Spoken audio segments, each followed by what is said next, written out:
There are only two basic life plans or models. Unfortunately, these have been corrupted into a political, economic, and religious left and right. We have to get out of this way of thinking. It is a diversion and what many refer to as a false flag operation. The truth cannot be disproven, but it can be hidden under lies. The devil exists and he is the author of evil. You do not need to believe this, but you need to believe evil emanates from a single point. There is an agenda to evil. It is not random nor powerless. The problems of this world are not recent, nor are they natural. They are as ancient as time and purposeful. There is intent behind them. This brings us back to the first point. The evil agenda is designed to overlay the one path with the lies of the alternative. But evil never presents itself as an alternative to good. It would only illustrate the gulf that exists between good and evil if this was the strategy it used. Evil creates pseudo-alternatives, as is the case with the right and left and Catholicism and Protestantism. There are real and significant differences between socialism and capitalism, but that does not make one of them right. The same goes with Catholicism and Protestantism. We can argue and debate the pros and cons forever, and that is the point. The juxtaposition of two wrong possibilities keeps us fighting for eons without a resolution. Pastoralism is contrasted with liberalism, but we need to think of liberalism as a modern name for Babylon. Everything we see post-Eden is considered from the pastoralist perspective to be liberal. The unforgivable sin is to reject the workings of the Holy Spirit, whom without, we cannot be saved. But in practice it means we freeload. This might seem an odd deduction to make, but all sin and evil are the consequence of free riders. All sin and evil are the result of freeloading. When we take what does not belong to us, we take advantage of the work of others. This is freeloading. But without the Holy Spirit it is impossible to add value to the things of God, and this is what it takes to refrain from freeloading. If we do not wish to free ride on others, we need something to pay our way with. We have to have an income with which to pay our costs. This is not rocket science. Herein lays the problem. It is a dilemma mankind has never been able to solve. Everything belongs to God. When we claim a farm or tract of forest or a fishing hole, we are depriving God of what is rightfully His. If we so much as pick up a rock and claim it for our own, we have committed a sin. That being said, when we farm the land or make an arrowhead or catch fish, we add value to what God provided. Despite claims to the contrary, the earth is not friendly to human life. We are ill-adapted to survive in the natural state. Without civilization we tend to live short, brutish lives. Without domestication most crops would not do much to support human life. The same goes for our domesticated animals. Man needs clothes and shelter and cooked food to survive, and these are just the preconditions for a rudimentary existence. Life is difficult if mankind is restricted to what his own muscles can provide. Dealing with the environment is one level of difficulty. Dealing with the avarice of other human beings is a much larger challenge. Not many people have overcome this, though all cultures have managed to create sources of food, clothing, and shelter. The problem is freeloading. Work is hard, and if we are limited to what we can produce by raw, human labor, our living standards will be low. Rapine and exploitation serve as a shortcut to wealth, but it creates a high level of risk which depresses investment. It is unlikely civilization will progress far until the risk of loss is contained to reasonable limits. This job was of course handed over to the state, though it was often the state that posed the highest risk to the producer. Liberalism is about freedom, and as much as we all love freedom, there is no freedom in life. The freedom there is imaginary or stolen from the future. Everything has a cost, and all costs must be paid. The question is who pays the cost, the person who created them or society and future generations. It's not complicated. we either pay our own way or we freeload. Even in crime we only have two options: we steal from God or man, if we take what we did not create. As we have said, life is not complicated, it is composed of a few clear alternatives. But these choices are buried under the devil's lies.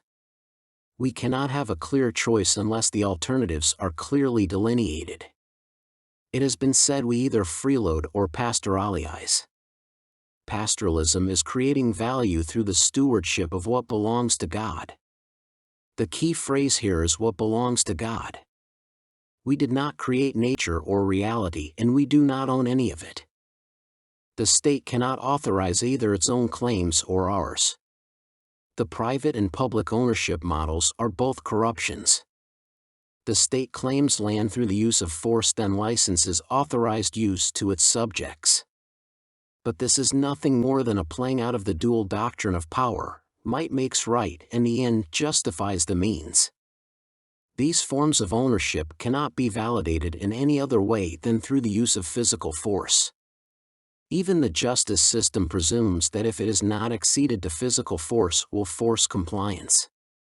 Pastoralism is everything liberalism is not, and not everything liberalism is. People have been conditioned to think in terms of graduations, but the Bible is bifurcated. Even its division into Old and New Testaments is significant, as it mirrors the division of flesh and spirit and the law versus faith. The Old Testament is focused on the law and the inability of a regulatory state, regardless of the law it utilizes, to create a pastoral state. Pastoralism is the application of faith to the problem of human life. There is, it is predicted, a right way and a wrong way to live, and they are polar opposites. The natural inclination is to claim there cannot be just one wrong way to live. This is true in the sense as the wrong way has an infinite number of manifestations, but they are all wrong for the same reason. As was mentioned, we either freeload or we pay our way. There is no middle way, and the distinctions are quantifiable. We use currencies to pay costs, and we determine balances by means of accounting. The difference between a positive balance and a negative one is measurable. However, as was remarked, the devil has done a magnificent job in muddying the waters. This is especially so in the three sectors of economics, politics and religion, and the constituent factors of ownership, currency and accounting. We cannot own what we did not create, therefore our ownership models are flawed, and what is more, our accounting methods enshrine and enable the ownership models common in the world of the flesh. Our accounting makes the ownership models possible, and the monetary systems we use is designed to fit in with the accounting in use. The money we use is a liability-based system. The money we use is always owned by one party but possessed by others. It has a split ownership and therefore embodies the accounting we use and the ownership models in use. If we do not pay our own way or we claim what is not ours, we create liabilities. The accounting of liabilities is called double-entry bookkeeping. Accounting, private and public ownership, and asset-based monetary systems are all interconnected and comprise what is in the Bible called the Babylonian system, and which in modern days can be considered liberalism.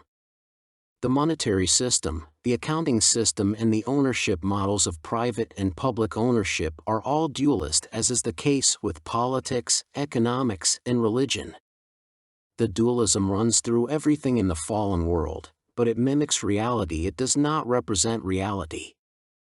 In reality there is dualism, but it is between faith and flesh, it is between those who pay their own way and never create social costs, and those who are parasites, living off of the avails of what is social prostitution.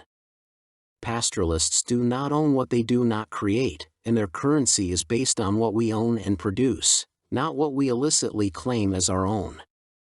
Our accounting is essentially cash-based, consisting of debits and credits that account for changes in equity.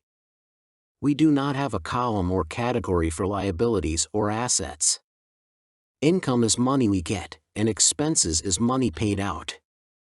Liabilities are property owed to someone else, and assets are property claimed by us.